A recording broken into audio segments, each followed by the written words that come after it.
There's a moment in life when you realize the very person holding you back just handed you the key to your own escape. For me, that moment came when my boss, Arthur, told our biggest client I was easily replaceable. What he didn't realize, he was actually talking about himself. That happened about 6 months ago, and honestly, I'm still trying to process how spectacularly Arthur managed to implode his own career. But let me tell you, the fallout for him, and for my old company, was nothing short of breathtaking.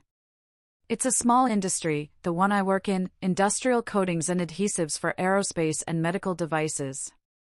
Everyone knows everyone. Reputation is literally everything. And in one jaw-dropping meeting, Arthur shredded his. "See, I'm Leo, and I'm 28. I'd been with that mid-sized company for almost 5 years, fresh out of college, working my way up from junior formulation chemist to senior technical specialist. My job was basically the bridge between our lab and our clients. I'd develop custom formulations, troubleshoot manufacturing issues, and provide technical support. It's specialized work, a rare blend of deep chemistry knowledge and serious people skills. You're translating molecular structures for plant managers who just want their production line to run smoothly. And the stakes? They're genuinely life or death. The adhesives and coatings I work on perform in extreme conditions, from -60 to 400 degrees Fahrenheit, exposure to jet fuel, hydraulic fluids, vibration loads that would tear apart most materials. When an aircraft interior adhesive fails, people die. When a medical device coating degrades, someone's implant could fail. Every client has unique materials, processes, and regulatory requirements. Most people in this industry fit into 2 boxes: brilliant lab scientists who struggle with people, or charming sales folks who couldn't tell an epoxy from a urethane. I'm one of maybe 3 people in the entire company who could do both really well, and the only one handling our top-tier aerospace accounts. That detail? Absolutely crucial. Arthur, my boss, was the VP of Technical Services. He'd been there 12 years, came up through sales, and had exactly 0 chemistry background. None. Couldn't tell a polymer from a polyester. But he was fantastic at taking credit and playing corporate politics, so naturally, he was management material. For the first 3 years under Arthur, things were fine. He left me alone, showed up to client meetings to shake hands, and then vanished. I didn't even mind when he tipped credit for my solutions. I was young, just happy to learn. But then, about a year and a half ago, something shifted. Arthur started micromanaging everything. Every client email, every technical solution, every meeting had to go through him. Meetings that used to take an hour dragged on for 3 because Arthur, while present, would ramble about company values and strategic partnerships when the client just wanted to know why their coating wasn't curing. Worst of all, his credit stealing became flagrant. I'd spend 2 weeks developing a custom formulation to fix a client's contamination issue, send Arthur my detailed report, and then watch him present it as his own. He'd use phrases like, "my solution involves," while I sat there, a silent potted plant, watching clients thank him. I'd go back to the lab feeling utterly robbed. One of our biggest clients was Apex Aerospace. They made components for commercial aircraft, with NASA-level documentation requirements. I'd been their main technical contact for 3 years, building that relationship from scratch. When I first took over their account at 25, they were skeptical some kid fresh out of grad school could handle their needs. I made it my mission to become indispensable. I visited their facility monthly, learned their production floor, tracked every batch, ran preliminary tests. Within 18 months, their engineers were asking for me specifically. Their VP of Operations, Denise, started including me in their internal strategic planning. I wasn't just a vendor, I was part of their team. Last year, Apex had a major production crisis. Our standard adhesive wasn't working with their new composite materials. They were losing thousands of dollars a day, on the verge of switching suppliers. This was a $2 million annual account. Losing it would have been catastrophic. The problem was incredibly complex: new carbon fiber, different surface chemistry, adhesion failures. Parts were literally falling apart. I practically lived in the lab for 3 weeks straight, 16-hour days, 7 days a week. Running tests, analyzing failures, tweaking formulations. Each iteration took at least 24 hours because you can't rush aerospace-grade curing times. I was getting maybe 4 hours of sleep, fueled by terrible coffee. I consulted constantly with Apex's engineers, video calls at midnight, debating approaches, collaborating.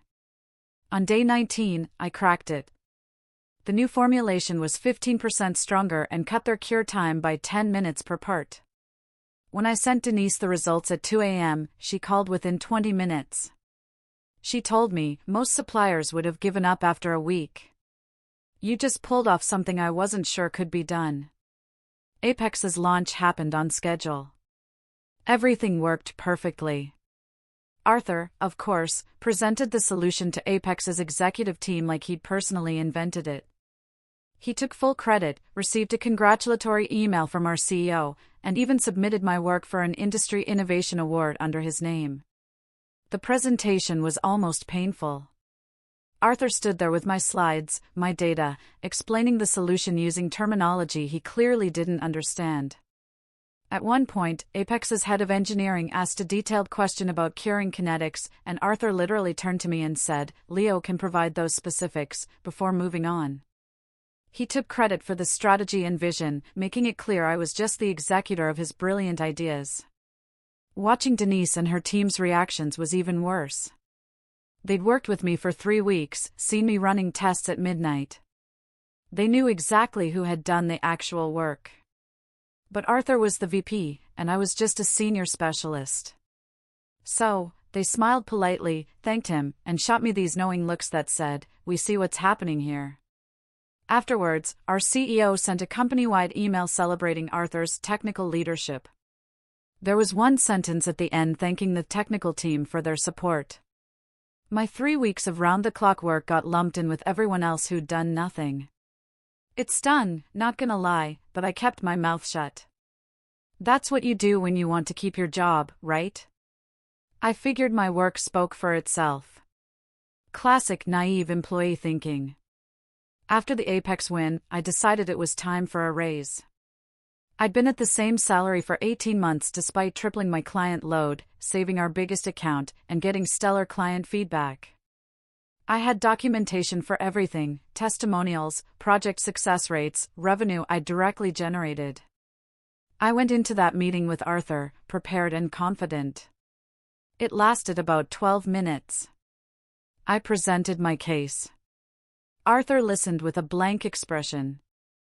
Didn't look at any of my materials, and then said, "I appreciate your enthusiasm, but we need to be realistic about market rates. You're adequately compensated for what you do."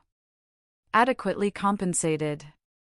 Like I was an interchangeable part. I pushed back, mentioned Apex, my client retention. Arthur cut me off. Budget constraints. Market conditions. Then he added, "Besides, if you're unhappy, we can always find someone else to do your job. It's not like your skills are irreplaceable." I just stared. My brain short-circuited. I couldn't believe what I just heard. He kept going, explaining how any qualified chemist could learn my role, how my expectations were unrealistic. It felt rehearsed, like he'd prepared to shut me down before I even walked in. I left that meeting gutted. Not angry yet, just this hollow disappointment. 5 years of my life, consistently exceptional results, and I was just a warm body filling a seat. That night, I updated my resume, but I wasn't actively job hunting. I was still processing. 2 weeks later, the meeting happened. The one that changed everything. Apex Aerospace was expanding, seeking a potential 5-year, $15 million contract. Denise was flying in with 2 senior engineers. This was an all-hands-on-deck kind of meeting. Arthur scheduled it 3 days out, with a note, "Be prepared to discuss technical capabilities and manufacturing capacity." No agenda, no strategy. Just be prepared. It should have been a red flag, but I knew Arthur's style: show up, wing it, rely on others for answers. I wasn't worried. I knew Apex's needs better than anyone. They wanted specifics, not corporate buzzwords. I spent those 3 days preparing comprehensive documentation, projections, quality metrics. I came with a full binder and a laptop loaded with data. The meeting started normally. Denise and her team arrived. Arthur launched into his standard corporate spiel: company history, innovation, strategic vision. Slides with stock photos and generic bullet points. I watched Denise's expression drain of interest as Arthur rambled about synergies and leveraging core competencies. Her engineers were checking their phones within 10 minutes. Not a good sign. After 15 minutes, Denise politely interrupted. Arthur, I appreciate the overview, but we're here for specifics. We're doubling production capacity next year.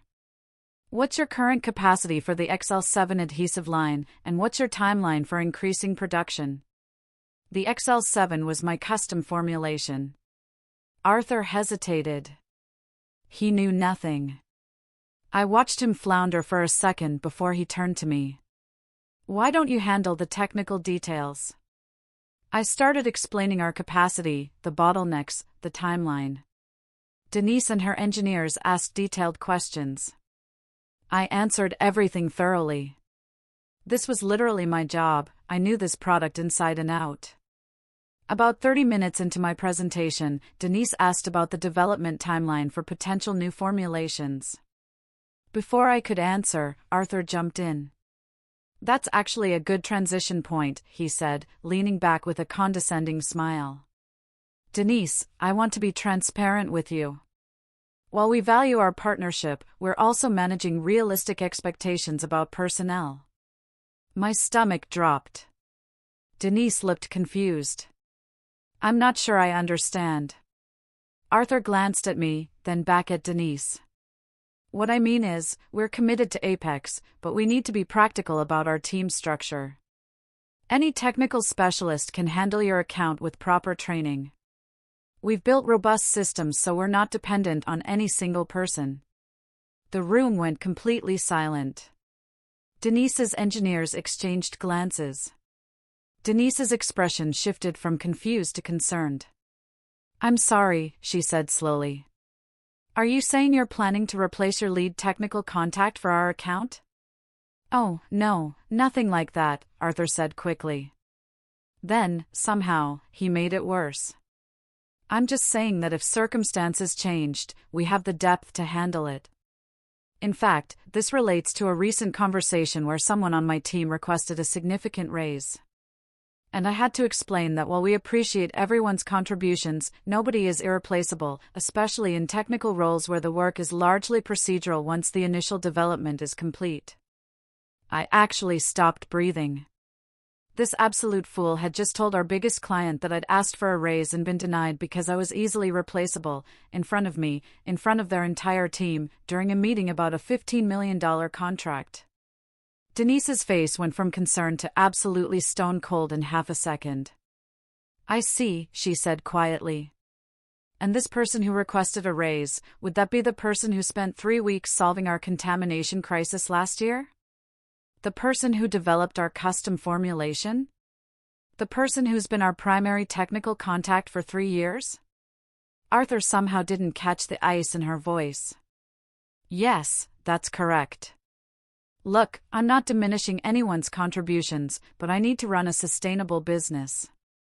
Can't let employees hold the company hostage with unrealistic compensation demands. The work gets done regardless of who's doing it. One of Denise's engineers actually whispered, "Holy crap," under his breath. I sat there, frozen.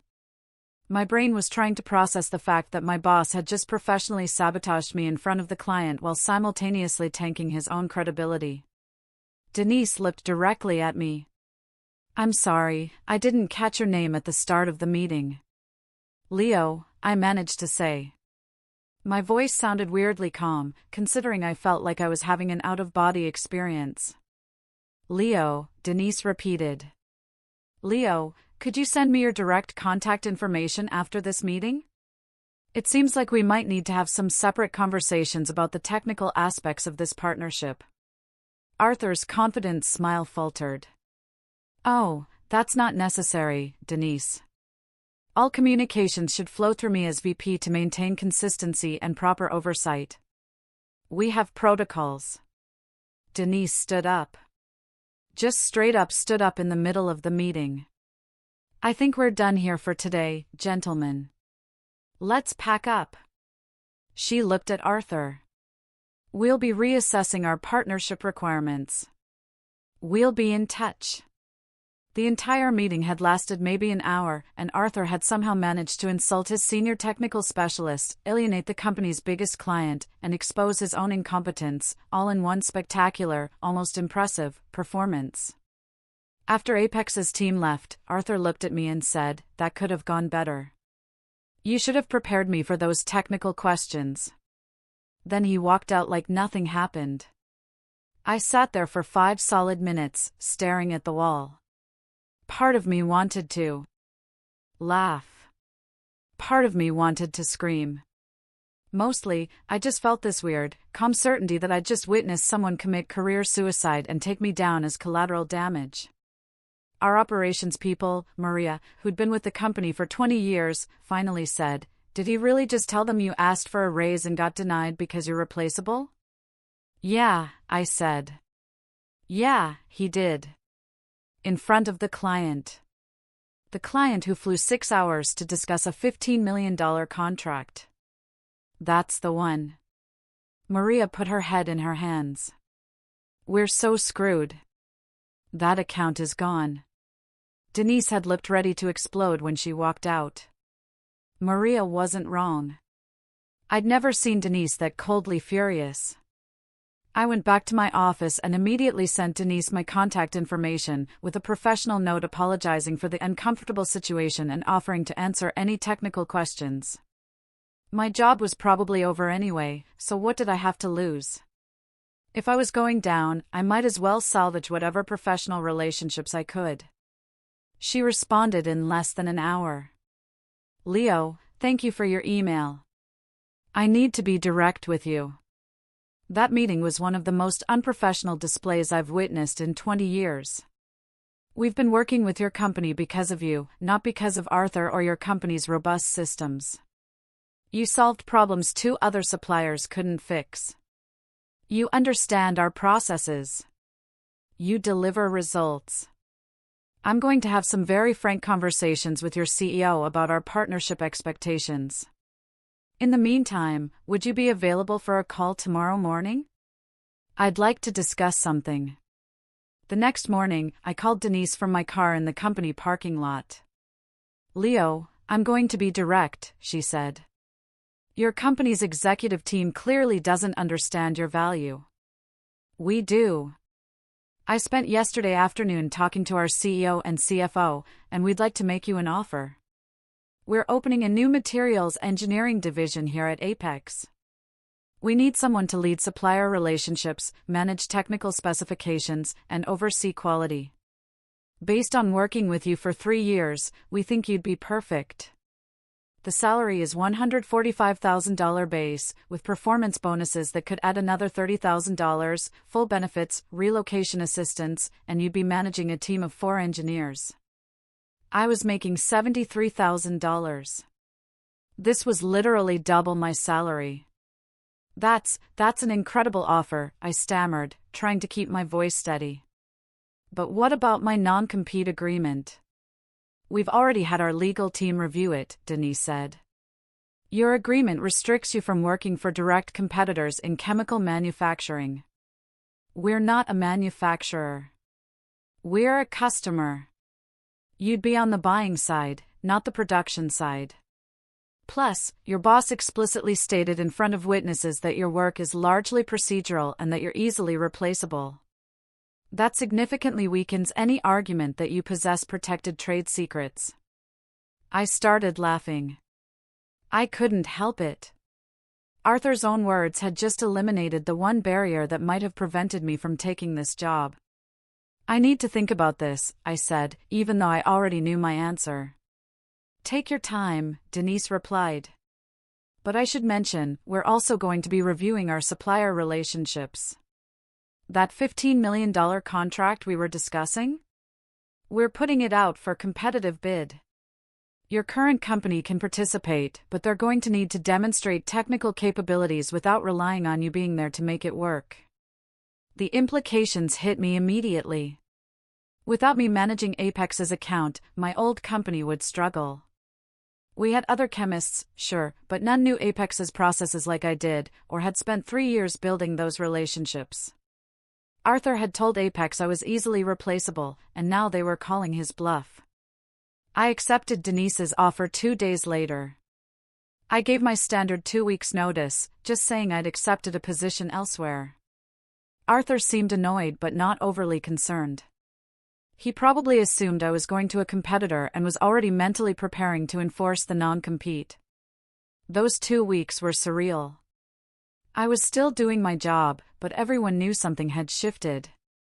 Word about the Apex meeting traveled fast. People kept pulling me aside, asking what happened. I kept it professional, just saying it had been a difficult meeting and I was moving on. But I could see the speculation in their eyes.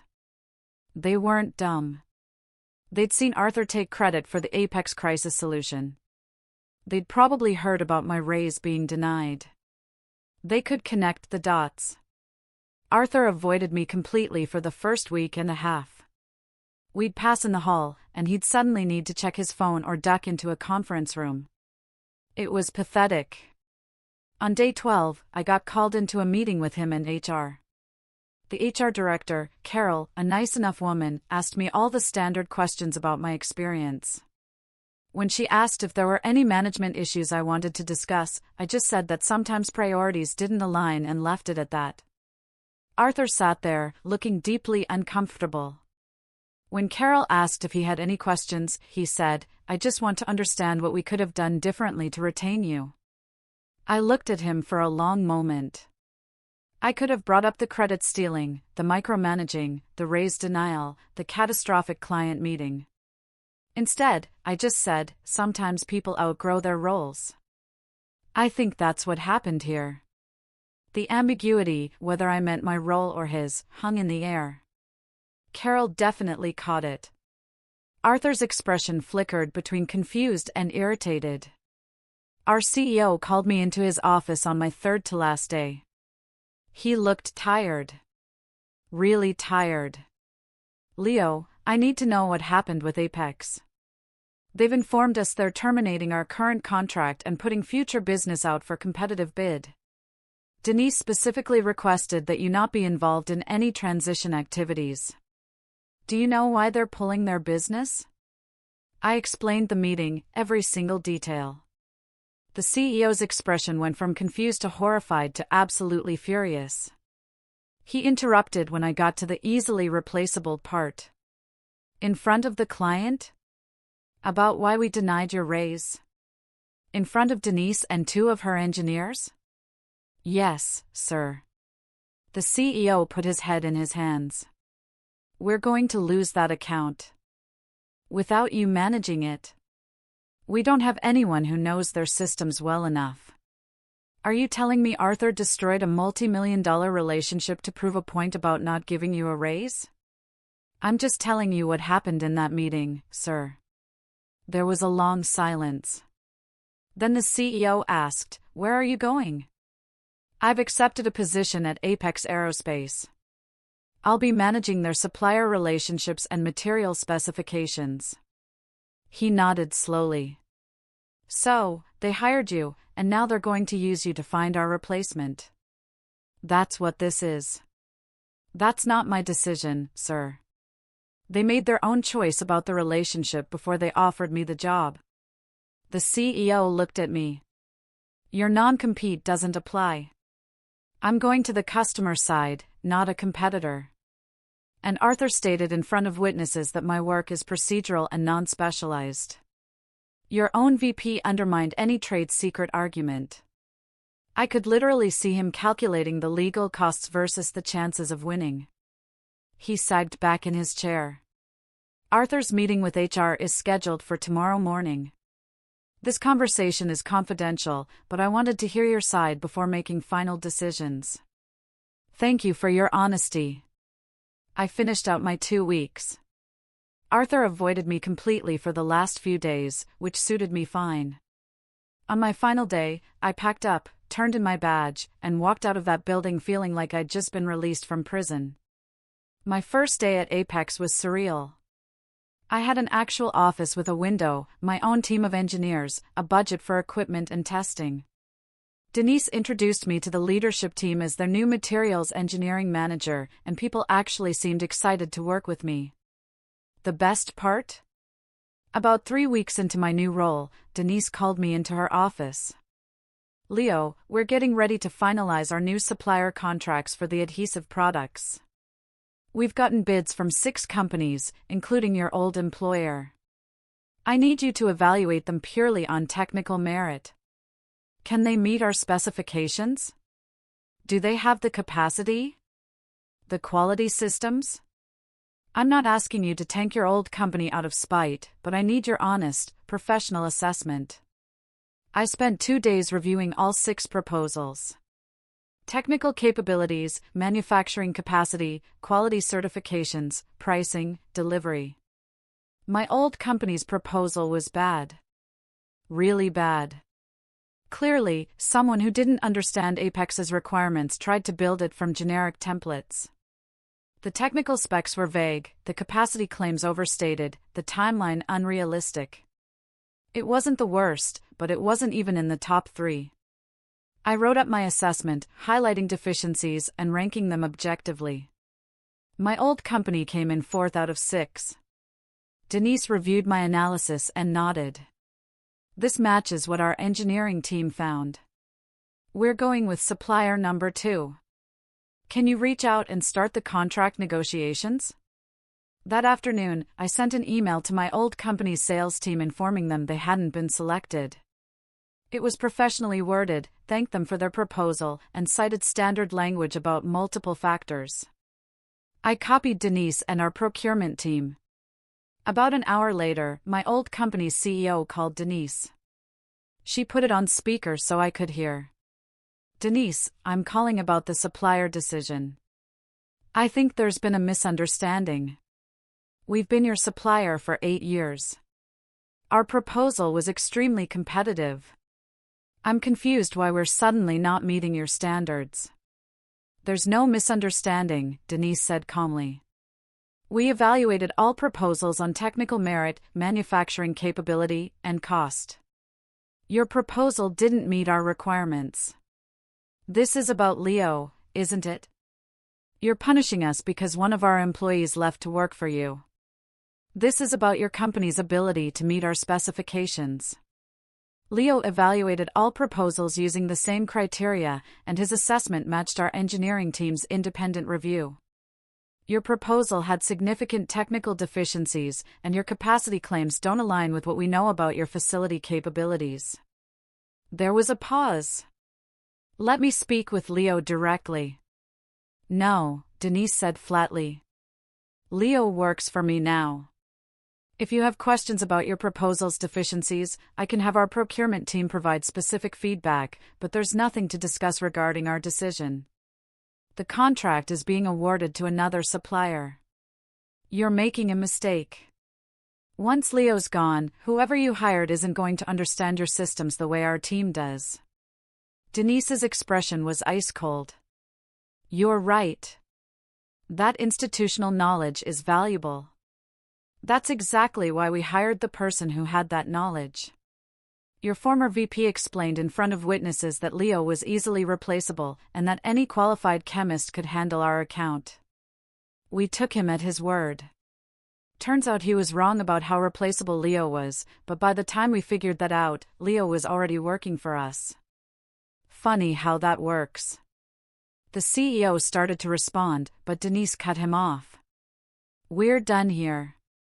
Your company is welcome to bid on future contracts, but you'll be evaluated on the same criteria as everyone else. Good afternoon. She hung up, looked at me, Feel good? Honestly? Yeah, it really did. The fallout for my old company was catastrophic. Losing a $2 million annual account was bad enough, but word spread fast in our small industry. Other clients started asking questions. Some reached out to me directly. I never badmouthed my old company. Didn't have to. I just explained I'd moved to the customer side and was happy to help with their technical needs in my new role. When they asked why Apex changed suppliers, I truthfully said it was based on technical capability assessments. That's all it took. Within 3 months of my departure, my old company lost 2 more major clients. They started laying people off. I heard through the grapevine that Arthur was encouraged to resign about 6 weeks after I left. The official story was pursuing other opportunities, but everyone knew what that meant. I ran into a former coworker at an industry conference 4 months after I'd left. He pulled me aside. "Dude, everything fell apart after you left. Clients called with technical problems, and nobody could solve them as fast as you. Arthur tried to handle the Apex transition himself and completely botched it. He didn't understand their requirements well enough to even have an intelligent conversation with their engineers. The CEO found out Arthur denied your raise and then told Apex you were replaceable. He lost his mind. Arthur was gone within a month. What about the rest of the technical team?" I asked. 2 of them quit for competitors. They hired 3 new people, but they're all junior, learning on the fly. We're barely keeping up.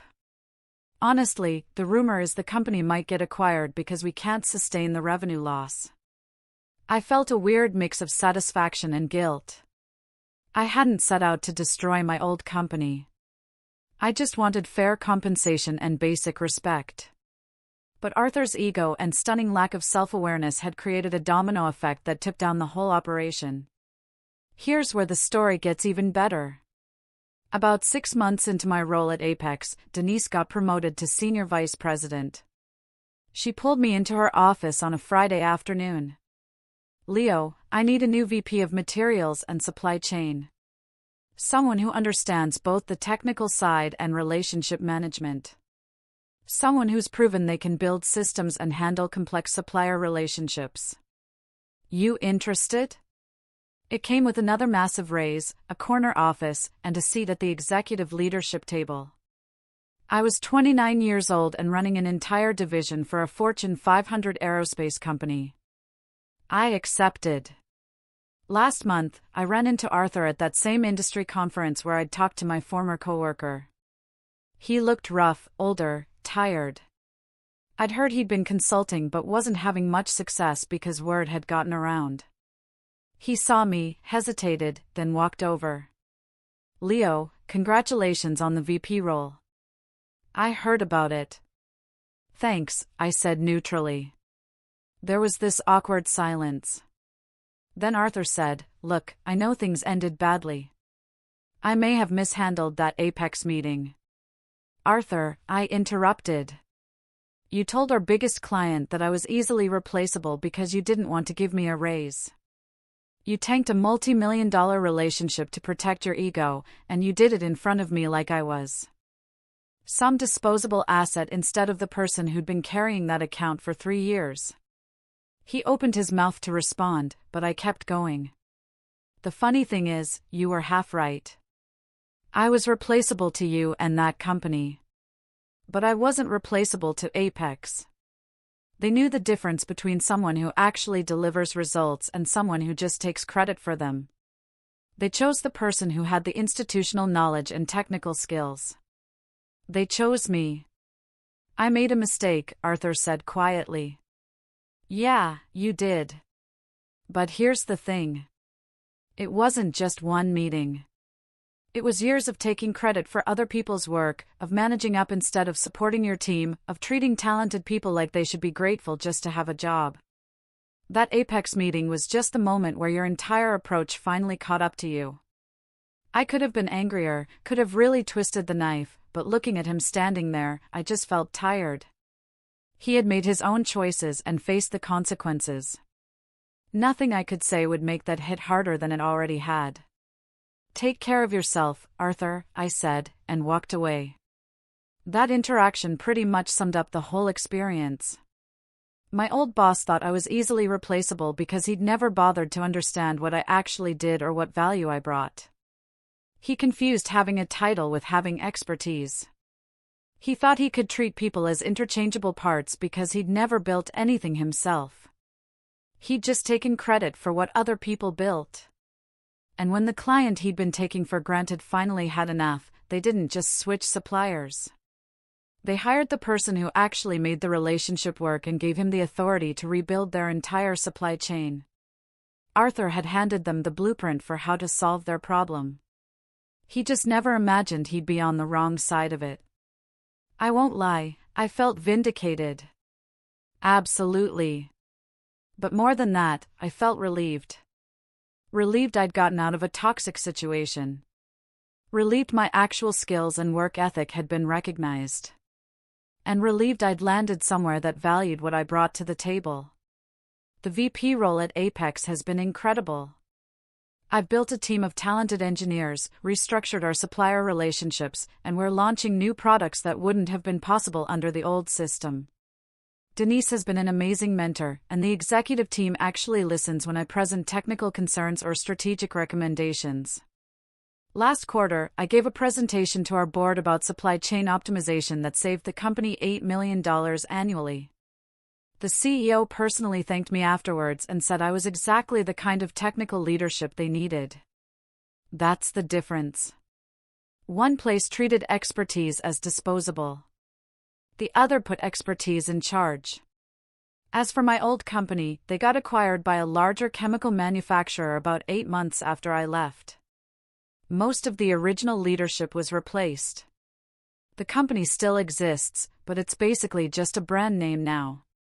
I occasionally get messages from former colleagues asking if Apex is hiring. I help when I can because good technical people deserve to work at places that appreciate them.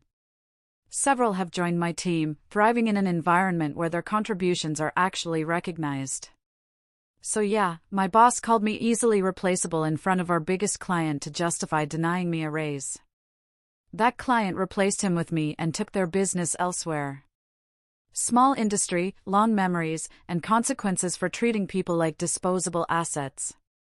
To anyone out there who feels like they're in a similar situation, getting taken for granted, having your work credited to someone else, being told you should be grateful just to have a job, document everything. Build relationships with your clients or customers directly.